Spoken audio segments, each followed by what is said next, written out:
12 essential insights for emotional sobriety. I believe that this is going to be a definitive work in terms of defining emotional sobriety and laying out a path to achieve it. If you're stuck in recovery, or if you want to take the next step in your recovery, please read my book.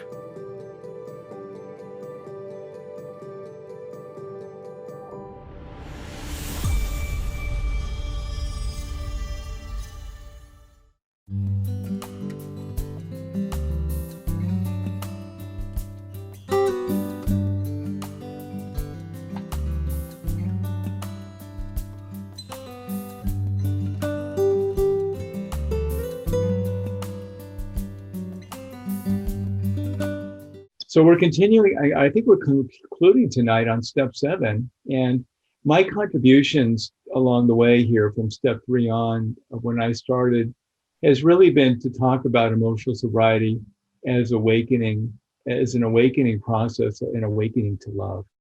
And so for step 7, from an awakening perspective, is really moving from step 6, where we make a decision to dedicate ourselves to a life of love, to step 7, where we actually begin the practice of living a life of love. Remember, as I think about this in terms of step 1 going on forward, in step 1, we had this realization that Bill Wilson had, that really the dependence, the emotional dependence on people, places, things, circumstances, the affection of others, achievement, drugs, distractions, whatever, to feel lovable, to feel good. We realize it just doesn't work, and with, as Bill Wilson experienced, just great depression, really, when it was unworkable for him. And the awakening that sort of begins with step 2 is that sense that well, maybe there's a different way, and really the different way is to realize that we can't, that we have to experience our lovability from within. Really, it has to come from within. And maybe through step 3, perhaps with some relationship with something greater than ourselves, it's more transcendent. And then we've gone through the different steps and talked about the love wound and the healing of the love wound. And really now in step 7, we're really now making this dedication to really living for the we that contains the me, as a daily act of worship. So, Fromm talked about this as collaborating with integrity with the world. And another way of thinking about this in step 7 is we begin to actually live this dialectic, or this tension, this opposing tension between autonomy and interdependence, to be separate and one at the same time. And we basically are harmonizing, we're living a life of love is really harmonizing with our psychological imperative to become whole. It really is through living a life of love that we realize wholeness. So this is a lifelong practice of the art of loving.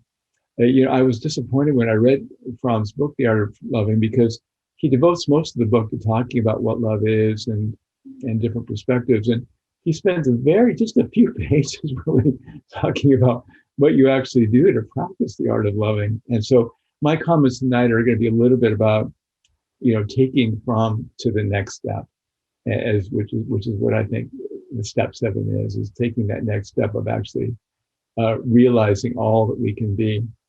In step 7, I see it as a step of emergence, really, into living of our new life.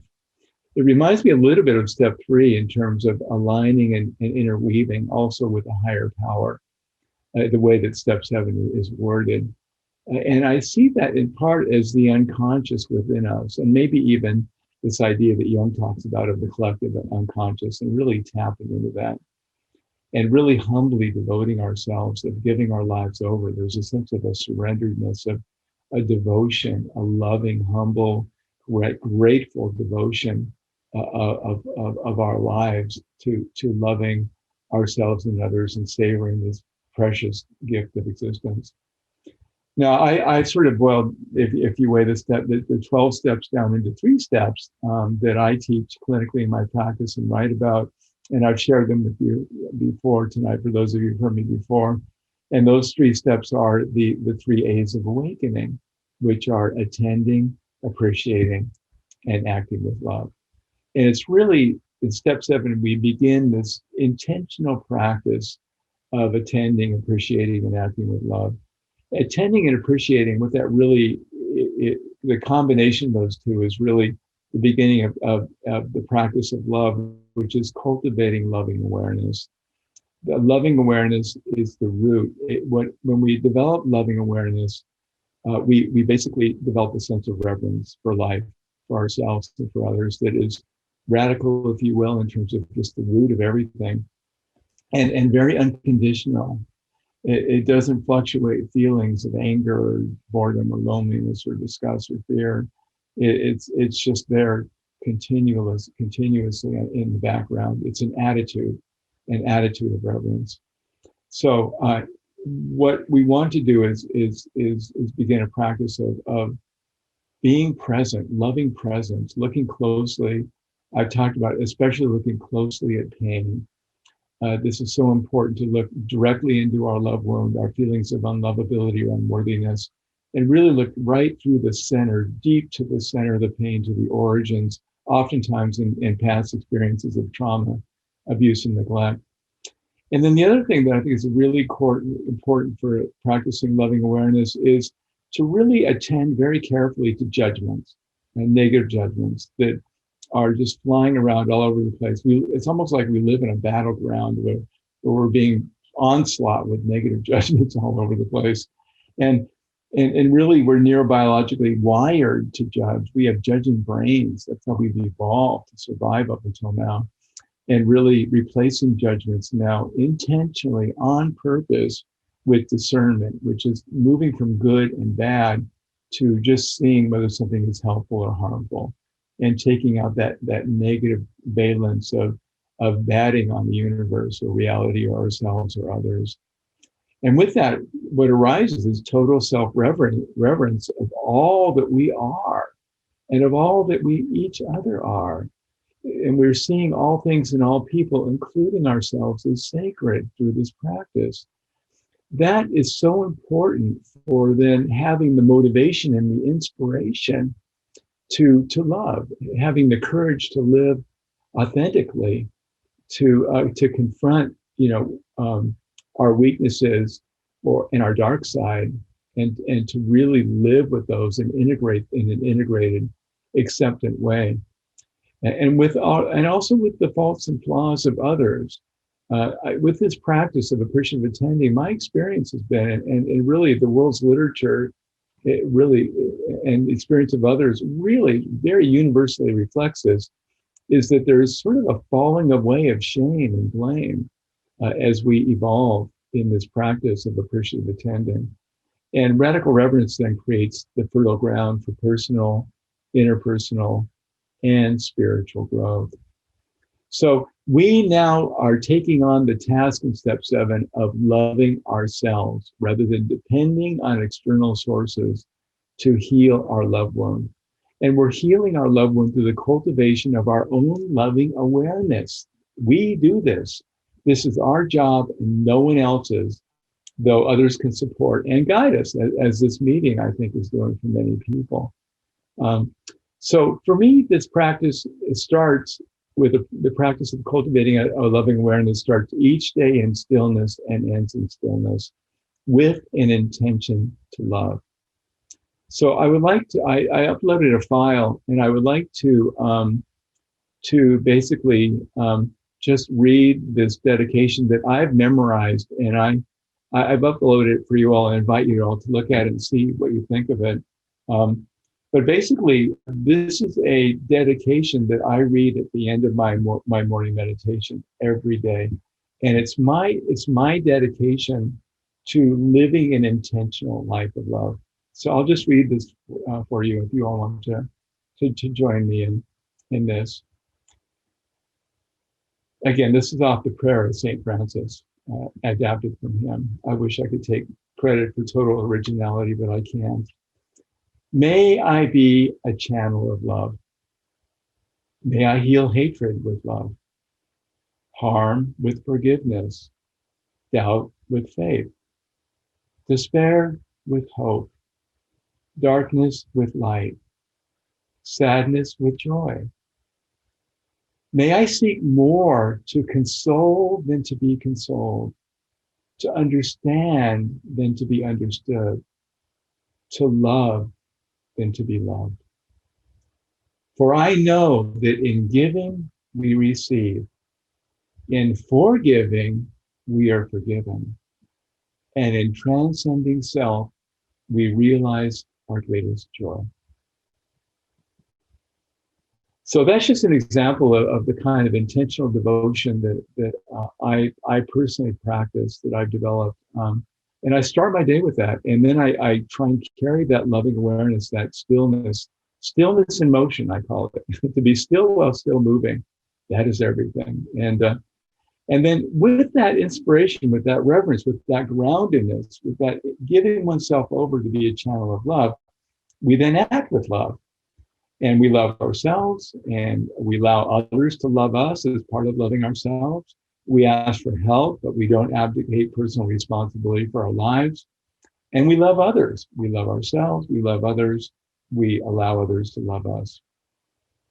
So I'd like to now read just a little bit to you about each of 31 different love practices that I have developed and written about, and are part of my course on Mastering the Art of Loving that I give on Thursday nights at 5:30 before this meeting.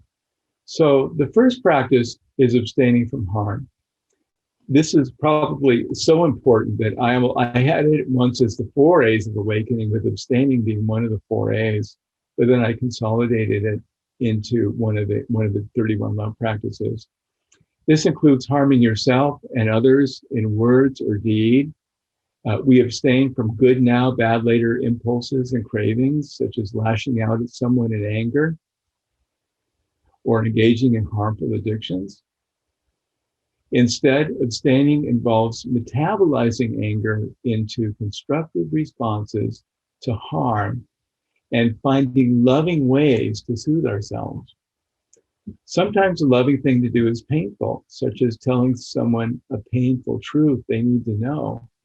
So it does require discernment to ensure we abstain from causing harm, even when causing pain. Sometimes we can't help but harm someone for a greater good. An example might be in the extreme of protecting ourselves from an attacker, which is a rare thing that unfortunately most of us don't have to experience. The second practice is compassion for self and others. Compassion is acting to relieve our suffering and the suffering of others. Sometimes this may just involve giving others our caring and attention and support. The third practice is forgiveness of self and others. This involves liberating ourselves from negative judgments of ourselves and others. It involves honoring the reality of things and seeking to deeply understand the causes and conditions that drove us and others to cause harm. With deep understanding and the transcendence of judgment that I talked about, moving from judgment to discernment, we cultivate the conditions for forgiveness to arise. The fourth practice is protection. This includes protecting ourselves and others from harm. I put this first because it includes protecting really all of life, the one life of this planet, of which we are all an inextricable part. The fifth practice is caution. This entails taking care to minimize or avoid risk of harm, both the risk of harming ourselves and the risk of being harmed. The sixth practice is connection. This is the practice of safely seeing others and being seen by others. When we connect, we share with others what is going on in our lives and what we are thinking, feeling, and doing in response. This connection helps us not to feel alienated and helps us to manage life's ups and downs. The seventh practice is authenticity. This is the practice of being real with others and also with ourselves, while varying how transparent we are with others depending on the intimacy of the relationship. The eighth practice is collaboration. This is the practice of cooperation and teamwork to achieve goals we cannot achieve on our own. The ninth practice is trust. This includes trust in ourselves and our own goodness. It includes trust in the practice of love. And it includes taking progressive steps, intelligent steps of progressively trusting in people who prove themselves to be trustworthy. The 10th practice is assertiveness. This is the practice of asking for what we want, telling other people what we don't want, and setting limits on others as needed. The 11th practice is affirmation. We affirm both our own and other people's innate goodness. We freely give praise where praise is due. We affirm the good qualities and behaviors of other people. The 12th practice is nurturing. We nurture the growth, well-being, and vitality of all of life, including nurturing ourselves and nurturing others. Nurturing comes in the form of guidance, support, encouragement, and believing in ourselves and others. The 13th practice is acceptance. This is a practice that springs from our practice of appreciation. We accept ourselves and others for exactly who we are, and we accept the way things are. In all things, we say, I consent. Through acceptance, we create the conditions for healing, growth, and constructive change. The 14th practice is consideration. We consider the feelings, wants, and needs of others. We think through what would be beneficial and what would be harmful to others. We practice being as mindful as possible of the consequences of our actions on other people. The 15th practice is empathy. We inquire deeply into the experience of another to understand their beliefs, thoughts, and feelings. In this way, we help others to feel known. The 16th practice is kindness. This is the practice of an attitude of unconditional friendliness towards ourselves and others, even when we are upset or angry. Not an easy practice. The 17th practice is generosity, in which we freely and joyfully give of our time, our attention, our talents, or our material resources to benefit others. The generosity of love gives with a full and open heart without expecting anything in return. The 18th practice is helpfulness. We help each other to bear and overcome life's difficulties and challenges. We help others with that which they cannot do for themselves. The 19th practice is humility. In practicing humility, we see our place in the larger scheme of life, holding ourselves as no more or less than any other person. We maintain an abiding sense of both our infinite sacredness and our insignificance. The 20th practice is respect. We show ourselves and others respect unconditionally out of our commitment to being respectful. We keep our own self-respect through our practice of integrity. The 21st practice is patience. Seeing that all things happen in their own time, we are patient with ourselves and others. In this, we also practice humility. Sorry to interrupt, but We also practice humility, acknowledging that the world does not revolve around our expectations of how things should be or when things should happen. The 22nd practice is accountability. We hold ourselves accountable for our actions. We move from victim to survivor and thriver. We take complete responsibility for our lives. We also hold others accountable for their actions. We live an excuse-free life. The 23rd practice is integrity. This is the practice of doing the next right thing, moment by moment and day by day, even when no one is looking. We maintain our respect through our integrity and make ourselves trustworthy with others. The 24th practice, we're almost done, is repair. This is the practice in which we seek to make amends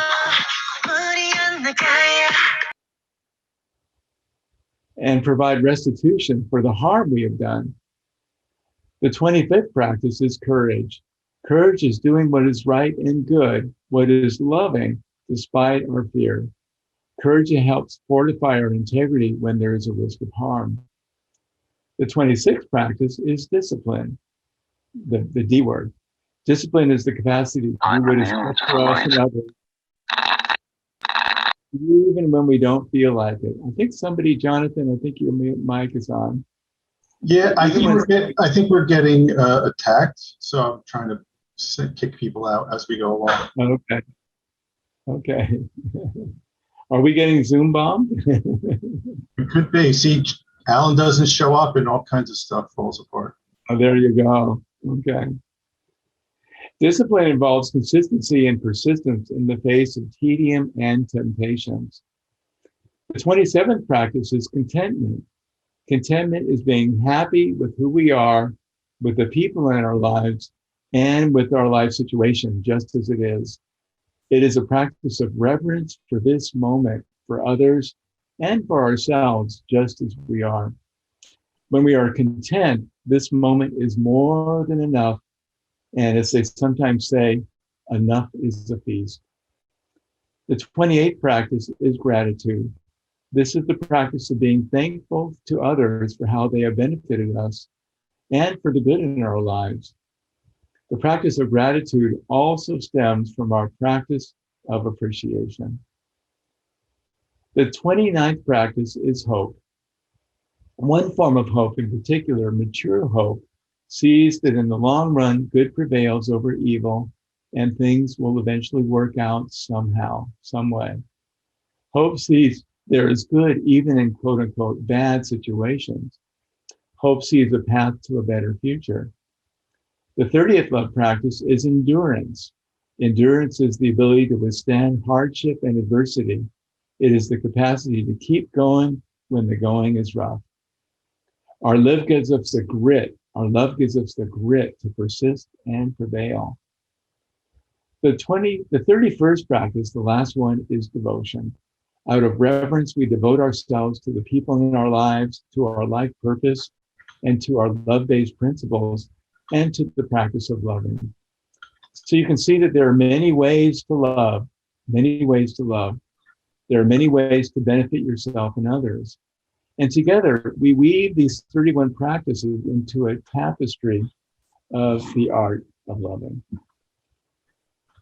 So that's just a quick overview. This is a lot, and I hope it's not overwhelming for me to share these 31 ways to love.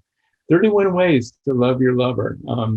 But I think that really, we sort of work on these a little bit every day. I invite my patients and students to take one practice a week and maybe work on one practice a week over several weeks. So you can see that step 7 is embarking on a lifelong practice of the art of loving, doing so humbly, gratefully, one day at a time, out of a feeling of a calling to love. For those of you, who are interested in mastering the art of loving through the practice of these skills, I do have a weekly webinar program on Thursdays at 5:30 before Ellen's webinar. And it really complements the work of this webinar. And you can sign up for this on my website at drmichaelmcgee.com. And if you enter the code AWAKENING, it would allow you to sign up for a free trial. So those are my comments. Well, thank you very much for that. I always appreciate your perspectives. And I guess we can jump into our follow-up speakers, our panelists, Tom and Roger. I don't know if either one of you wants to jump in first, but I will leave it up to you. Hi, Roger. Hey, Tom. Hey, I defer to you. Okay. Well, I'll be brief because I want to have, there's a lot here. and I want to leave plenty of time for people to share too. I really, it's, it is. I mean, the thing is, Michael, I love your material, and it's like, and it's. I love what you did at the end, which is to say, to say take a few at a time, a little bit at a time, because that's so it's been so important to me, because I know that I've talked about my self-judgment in this meeting a lot. So one of the things that I historically could do is take that amount of information and go and just take, and this is a great example about love. And I would take myself out back and beat the crap out of myself, because I'm not absorbing it at all and that kind of stuff. And it's like, but what it made is, and I appreciate, and I feel my own growth, because I actually wrote a couple of things down before you even got to the place where you said you have your clients and students take it a little at a time. Is for me, it's like, I'll just share personal. You shared kind of from your personal meditation. My morning starts with because I tried so hard to become like this master meditator. I was going to be this. I had this idea of what that was going to be, and then I would just become obsessed with getting the right meditation pillows and the right this and that and all this other stuff. I would be so easily distracted. But I've landed and actually for many years now, I've landed on these 3 words that I use every morning as I walk out of my house to let the ducks out of their little pen for the day. And the 3 words are gratitude, humility, and kindness. And the way and they're all in there what you're saying.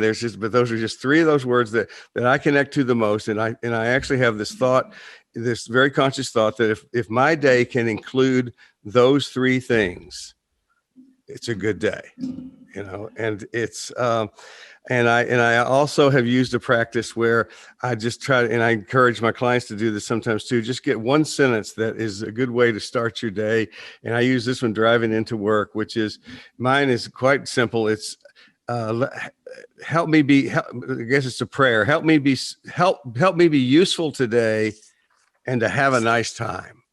And it's like one of the things I've always added for that is, that's not a frivolous thing to me to have a nice time. I think for so many people, this idea, because I think this is a way of being, I often talk about how self-love is overwhelming of self to me, because as a recovering self-hater, but I think having a nice time, finding joy, enjoying myself, laughing, seeing the humor in things, those kinds of things. I think I've learned that. I think I may have gotten more and more of that as I've listened to you, Michael, as a matter of fact. So I'll give you some kudos for that I think I really realized that my humor is a part of self-love for me. So that and I think anybody who knows me knows that matters a lot. But it's not the frivolous thing of like just everything has to be fun.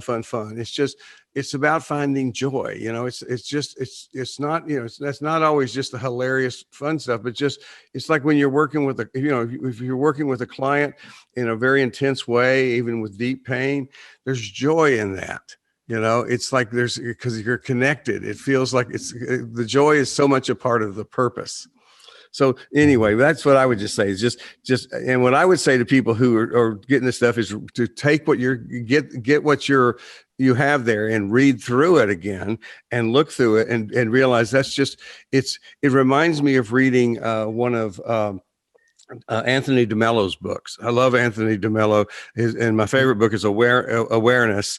And it's just, excerpts of his speaking, but it's such a small little book. And you could read 3 sentences of that. And it's like the richest dessert in the world. I mean, you could just, it's almost too much to read too much of it, but everybody just find the stuff that really resonates with you. And then, like what you say, practice it. And it's like, it is all about the practice. Yeah. I said I was going to be brief, and I wasn't. You were. Anthony DeMello is my most favorite author, at least right now. Oh, he's so amazing. Work. Really encourage him. And before Roger talked, to respond a little bit, Tom, you start your day with an intention, and it is an intention to practice. And I do think our purpose in life is to nurture life and to savor life. And you say that in such a great down-to-earth way, just to be a benefit and have a good time. That's it. That's it. Wow, thank you both so much for what you've shared tonight. Michael, I want to thank you for putting both the attitude and the experience of love front and center in this discussion of the 12 steps, but also in life. It's an idea, an attitude, and an experience that I return to again and again each day in my life. You know, am I able to adopt an attitude of love toward myself right now? Am I able to adopt an attitude of love toward others? And if not, what are the obstructions and obstacles that I experience? And I really appreciated you mentioning that, you know, becoming able to look directly at our pain. And you referenced that too, Tom, that the working on our pain can actually be an act of joy. And that's a weird thing to say. For many of us, and it certainly has been for me at many times. But so many times, if I'm in the role of a client and I'm doing some deep work on a very painful subject, even as I'm sobbing, there's a peace inside of me and a joy inside of me, because I'm not running away, I'm not hiding, I'm embracing the pain that I'm experiencing.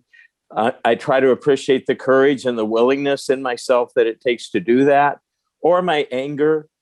Or other emotions that I tend to flee from. But you're fully in the present when you're doing it. The pain itself, if you think about what pain does, pain always brings us to the present. That's right. And that's a really powerful idea, Tom.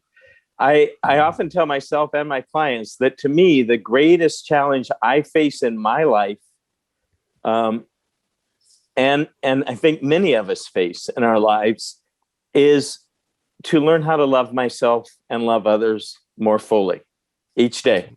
I don't know of a greater challenge, at least for me, and all the, you know, negative influences and what we call introjections, negative beliefs that I absorbed growing up and so on.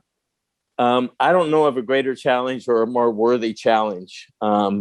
So, Michael, I mean it, man, from my heart. Thank you so much for all the thought that you've given to this subject and putting it, as I said, front and center in our lives. So I appreciate what you've said very much. Thank you. And I, too, would love to hear other people's sharing at this point. Yeah. Yeah, thanks, everyone. I'm Tom. I'm an alcoholic and a whole bunch of other stuff. Thanks for the kickoff tonight. I really appreciate the dedication to love. When I started meditating on the prayer of St. Francis on a daily basis, it rewired my brain. It spiritually to what I thought was my true self, and it turns out it is. And I even have a short version if I need to during the day. It's make me a man of peace, make me a man of love, make me a man of service, and those are my principles. So thanks for pulling that all together. One of the things that it's important for us to think about in our recovery is our relationship to our emotions. I know that depending on the way we're raised, certain feelings and certain emotions are going to be okay. They're going to be acceptable. And those that aren't are going to be pushed aside and disowned. But recovery is about recovering your lost true self. See, it's about achieving wholeness again. Because when I fragment myself, and when you fragmented yourself, you can't function well in life. You can't cope effectively with life. We need all of us to show up to be able to deal well with life. Well, emotional sobriety is about discovering new possibilities. Recovery is about recovering our lost true self and discovering new possibilities.